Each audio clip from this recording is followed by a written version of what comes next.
রাজধানী নাইরোবির Jomo Kenyatta আন্তর্জাতিক বিমানবন্দর সংস্কারের উদ্যোগ নিয়েছে কেনিয়া সরকার। এ লক্ষ্যে চুক্তি হয়েছে গৌতম আদানি গোষ্ঠীর সঙ্গে। চুক্তি অনুযায়ী জোমো কেনিয়াত্তা আন্তর্জাতিক বিমানবন্দর অধিগ্রহণের উদ্যোগ নিয়েছিল ভারতের শিল্পগোষ্ঠীটি।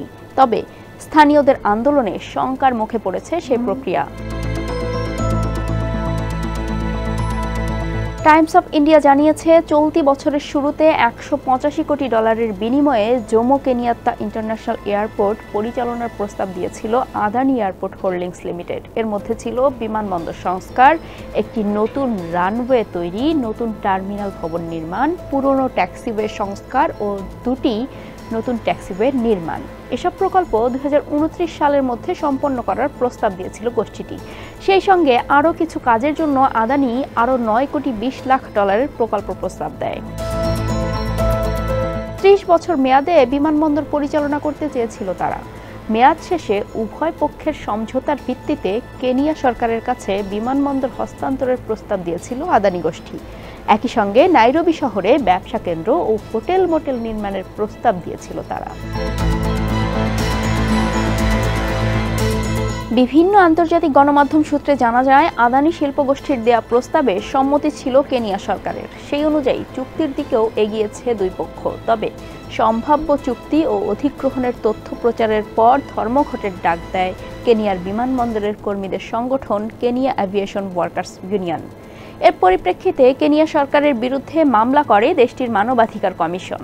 অবশেষে পরবর্তী আদেশ না আসা পর্যন্ত বিমানবন্দর সংস্কার চুক্তিতে স্থগিতাদেশ জারি করেছেন কেনিয়ার একটি আদালত। Jomo Kenyatta international airport Adani শিল্প গ্রুপের অধীনে গেলে চাকরি হারাতে পারেন স্থানীয় কর্মীরা। এমন শঙ্কা থেকেই ধর্মঘটের ডাক দিয়েছিল কেনিয়া এভিয়েশন ওয়ার্কার্স ইউনিয়ন। কর্মীদের অভিযোগ, দেশের অন্যতম বড় ও গুরুত্বপূর্ণ বিমানবন্দরটি পুরোপুরি বেসরকারি সংস্থার হাতে তুলে দেওয়ার ষড়যন্ত্র করছে সরকার। বিদেশি প্রতিষ্ঠানের সঙ্গে সংস্কার চুক্তির কারণে বর্তমান কর্মীরা কাজ হারাবে বলে দাবি ওয়ার্কার্স ইউনিয়নের। সংগঠনের নেতারা মনে করেন, চুক্তির মেয়াদকালে বিমানবন্দরের কোনো নিয়োগে স্থানীয়দের সুযোগ দেওয়া হবে না। এর পরিবর্তে বিদেশিদের কাজের সুযোগ বাড়বে। ফলে স্থানীয়দের মধ্যে বেকারের সংখ্যা বৃদ্ধির আশঙ্কা রয়েছে। জোমো কেনিয়াত্তা ইন্টারন্যাশনাল এয়ারপোর্ট সংস্কারে এখন পর্যন্ত কোনো চুক্তির সিদ্ধান্ত হয়নি বলে দাবি কেনিয়া সরকারের। দেশটির শীর্ষ কর্তারা জানান, সরকারি বেসরকারি যৌথ উদ্যোগেই বিমানবন্দর সংস্কার করা হবে। বিমানবন্দর বিক্রি হচ্ছে না।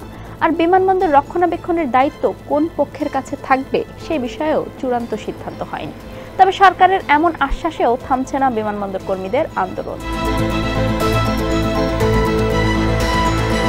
বিমানবন্দর সংস্কারে আদানি গ্রুপের সঙ্গে আলোচনা ভেস্তে যাওয়ার পেছনে ষড়যন্ত্র দেখছেন ভারতের বিরোধী দল কংগ্রেস। সামাজিক যোগাযোগ মাধ্যম এক্সে দলটির নেতা জয়রাম রমেশ লিখেছেন, আদানির বিরুদ্ধে কেনিয়ার মানুষের আন্দোলন ভারত এবং ভারতের সরকারের বিরুদ্ধে রোষে পরিণত হওয়ার আশঙ্কা রয়েছে।